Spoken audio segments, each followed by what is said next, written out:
अस्सलाम वालेकुम रहमतुल्लाहि व बरकातुहू।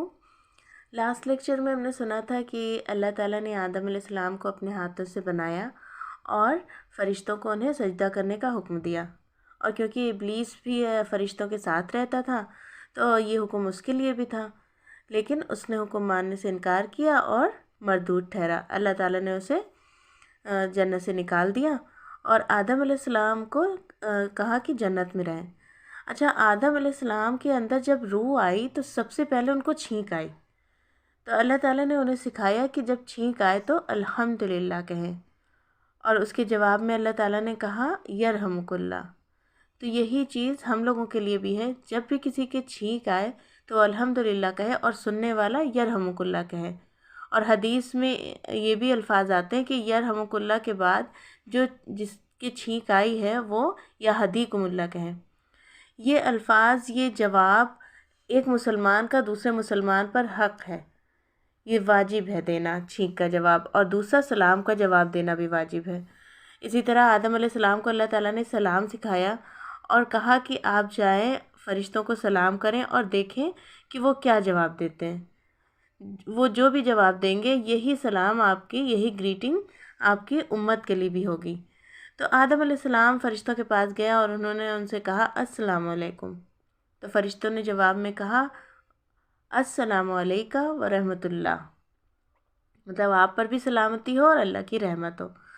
तो यही जवाब हम लोगों के लिए भी है, जब कोई सलाम करे तो उससे इजाफ़ी सलाम करें। एक ये अल्फाज रहमतुल्लाहि और व बरकातुहू, ये अल्फाज बढ़ा के कहना अफजल है, या तो उतना ही जवाब दे दें या ये अल्फाज बढ़ा के कहें। तो ये दो चीज़ें एक मुसलमान के दूसरे मुसलमान पर हक़ हैं, वाजिब हैं। अच्छा, तो फिर हम आते हैं अपनी स्टोरी पे। तो आदम अलैहिस्सलाम जब जन्नत में रहने लगे तो बहुत वो अकेलापन महसूस करते थे, क्योंकि ज़ाहिर है वो अकेले थे, उनके जैसा कोई था नहीं वहाँ पे। और जो फ़रिश्ते थे भी तो वो एक बिल्कुल डिफरेंट मखलूक हैं, उनकी आदात मुख्तलिफ हैं, वो बिल्कुल अलग हैं। और आदम अलैहिस्सलाम बिल्कुल अलग थे, तो वो उनके जैसा कोई नहीं था, तो बहुत अकेलापन महसूस करते थे। तो अल्लाह ताला ने उनको सुला दिया और फिर उनकी पसली से, सबसे छोटी पसली से हव्वा अलैहिस्सलाम, जो हमारी माँ है हम सबकी, आदम अलैहिस्सलाम की बीवी, उनको पैदा किया। और जब आदम अलैहिस्सलाम उठे तो उन्होंने पूछा, उन्होंने देखा कि एक औरत पास में बैठी हुई, क्योंकि अल्लाह ताला उनको हर चीज़ के नाम सिखा चुके थे, तो उनको उनका नाम भी मालूम था कि उनका नाम हव्वा है। इसी तरह फ़रिश्तों ने जब देखा कि एक नई मखलूक पैदा हुई, वो सोचे कि एक नई मखलूक पैदा हुई, तो वो आदम अलैहिस्सलाम के पास आया और उन्होंने पूछा कि ये कौन है। तो उन्होंने कहा कि ये हव्वा है। और हव्वा कहते हैं किसी ज़िंदा चीज़ से पैदा होने वाली, हयात के मानों में। तो इसलिए क्योंकि वो पसली से पैदा हुई, इसलिए उनका नाम हव्वा पड़ा। बहरहाल, तो वो अब जन्नत में रहने लगे आदम अलैहिस्सलाम अपनी बीवी के साथ। फिर अल्लाह ताला ने उनसे कहा कि तुम दोनों यहाँ कुछ भी करो, खाओ पियो, लेकिन एक दरख्त की तरफ इशारा किया कि इसका फल नहीं खाना है तुम्हें, ये तुम्हारे लिए मना है, हराम है। अच्छा, वो रहने लगे आराम से। उसके बाद शैतान, क्योंकि बहुत नाराज़ था, बहुत गुस्सा था आदम अलैहिस्सलाम से, वो समझता था कि आदम अलैहिस्सलाम की वजह से उसे जन्नत से निकाला गया। हालांकि ये ख़ुद उसकी अपनी गलती थी, अगर वो माफ़ी मांग लेता तो अल्लाह ताला उसे भी माफ़ कर देते, लेकिन वो अपनी गलती पे अड़ गया।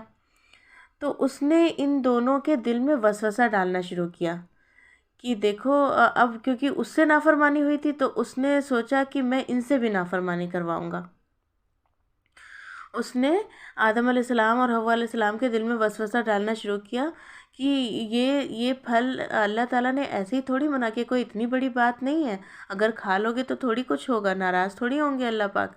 और ये फल खा इसलिए मना किया है कि ये फल खाने के बाद तुम फरिश्तों में से हो जाओगे और तुम हमेशा के लिए ज़िंदा रहोगे, हमेशा की बादशाहत होगी तुम्हारी। इस तरह के वसवसे उसने डालने शुरू किए दिल में। अब धीरे धीरे जैसे इंसान भूल जाता है, हम लोग भी भूल जाते हैं, तो वैसे ही आदम अलैहिस्सलाम भी और हव्वा अलैहिस्सलाम भी بھول گئے اس بات کو کہ یہ منع کیا گیا ہے، اور دونوں نے وہ پھل کھا لیا۔ اور اس پھل کو منع کرنے اس پھل کو کھلانے کے پیچھے شیطان کا یہی مقصد تھا کہ وہ جنت کا لباس اتروا دے آدم علیہ السلام اور حوا علیہ السلام سے، کیونکہ سب سے پہلا جو وار شیطان نے کیا نا وہ حیا پہ کیا، کیونکہ بے حیائی اللہ تعالیٰ کو بالکل پسند نہیں ہے۔ وہ شیطان نے یہ اللہ تعالیٰ کی نافرمانی کرانے کے لیے وہ پھل ان کو کھلا دیا، اور جیسے ہی جنت کا لباس اترا تو آدم علیہ السلام اور حوا علیہ السلام جنت کے پتے لے کے جلدی جلدی اپنے اوپر لگانے لگے۔ اللہ تعالیٰ نے جب یہ دیکھا کہ میری نافرمانی کری ہے ان دونوں نے، تو اللہ تعالیٰ بہت ناراض ہوا اور کہا کہ اب تم لوگ یہاں سے نکل جاؤ۔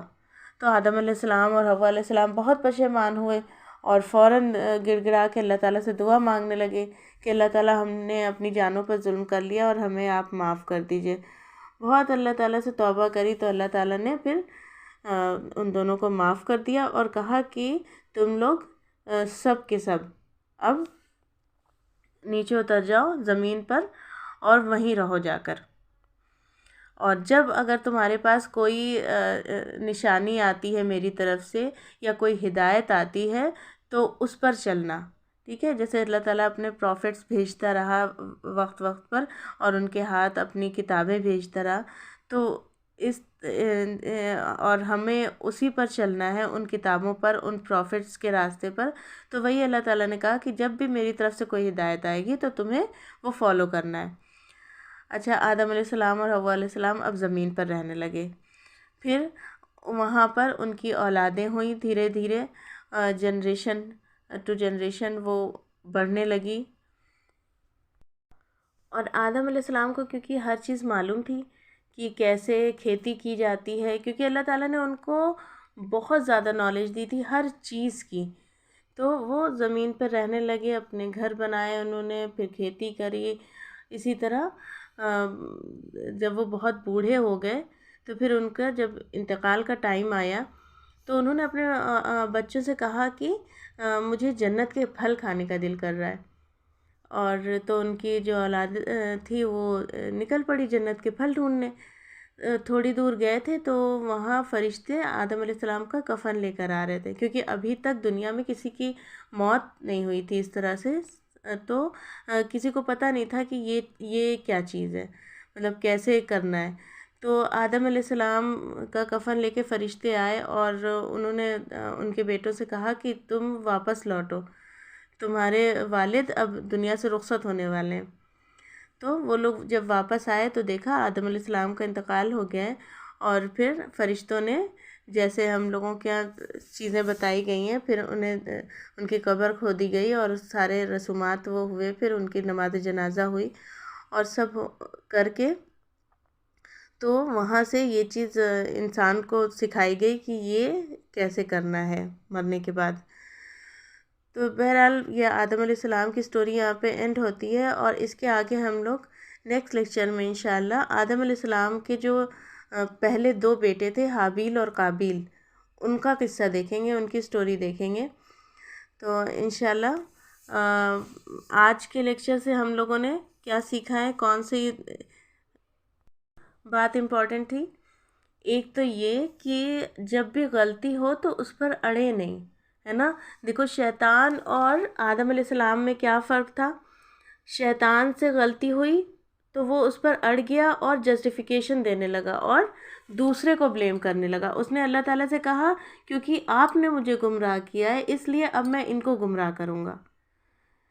لیکن وہی انسان سے جب غلطی ہوئی، جب آدم علیہ السلام سے غلطی ہوئی، انہوں نے وہ پھل کھا لیا، نافرمانی کری اللہ تعالیٰ کی، تو پھر فوراً ہی جھک گئے، فوراً ہی معافی مانگنے لگے۔ تو یہ طریقہ جو ہے یہ اللہ تعالیٰ کو بہت پسند ہے کہ اگر ان کے بندوں سے کوئی غلطی ہو جائے تو وہ فوراً معافی مانگیں اللہ تعالیٰ سے، ان کو احساس ہو کہ انہوں نے غلطی کری ہے۔ تو ہمیشہ یہ رویہ اپنانا چاہیے کہ کبھی بھی غلطی ہو تو کبھی دوسروں کو بلیم نہیں کریں کہ تمہاری وجہ سے ایسا ہوا، نہیں، غلطی ہوئی اسے ایکسیپٹ کریں، ٹھیک ہے؟ یہ شیطانی طریقہ ہے کہ دوسرے کو بلیم کرنا اور اس پر اڑ جانا۔ تو انشاءاللہ نیکسٹ لیکچر سے ہم لوگ حابیل اور قابیل کی سٹوری دیکھیں گے۔ اپنا خیال رکھیے گا۔ اللہ حافظ۔ السلام علیکم ورحمۃ اللہ وبرکاتہ۔